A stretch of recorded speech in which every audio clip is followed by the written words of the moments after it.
গাজীপুরের জনসম্মুখে কুপিয়ে ও গলা কেটে এক সাংবাদিককে হত্যার ঘটনায় বেরিয়ে এসেছে চাঞ্চল্যকর তথ্য।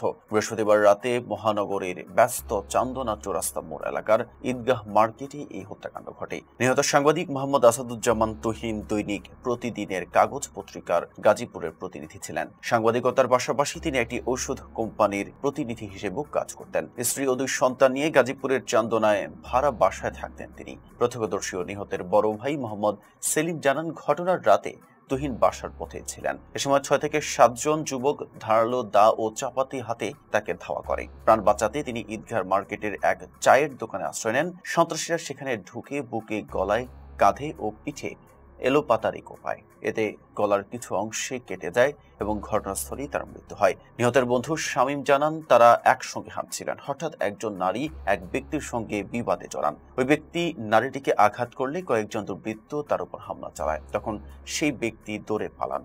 ঘটনাটি দেখে তুহিন মোবাইলে ভিডিও ধারণ করছিলেন। এ সময় দুর্বৃত্তরা তুহিনকে লক্ষ্য করে ধাওয়া দেয় এবং ধরে ফেলে প্রকাশ্যে কুপিয়ে হত্যা করে। গাজীপুর মেট্রোপলিটন পুলিশের উপকমিশনার রবিউল ইসলাম জানান, সিসিটিভি ফুটেজ ও প্রত্যক্ষদর্শীর বর্ণনা থেকে জানা যায়, বাদশা মিয়া নামে এক ব্যক্তি চান্দনা চৌরাস্তা মোড়ে গোলাপী নামের এক নারীর সঙ্গে বিবাদে জড়ান। গোলাপী একজন কল গার্ল এবং তার সঙ্গে থাকা সন্ত্রাসীরা বাদশা মিয়াকে আক্রমণ করে।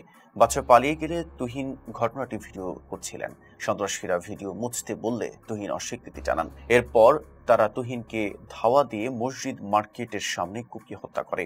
পুলিশ জানায়, এটি কোনো চাঁদাবাজির ঘটনা নয়। নারী ঘটিত একটি ঘটনার ভিডিও ধারণ করায় সন্ত্রাসীরা ক্ষিপ্ত হয়ে হত্যাকাণ্ডটি ঘটায়। তুহিনের ফেসবুক আইডিতে চাঁদাবাজি সংক্রান্ত কোনো পোস্ট বা ভিডিও নেই, বরং তিনি এলাকার সমস্যা ও মানুষের দুর্ভোগ নিয়ে পোস্ট দিতেন।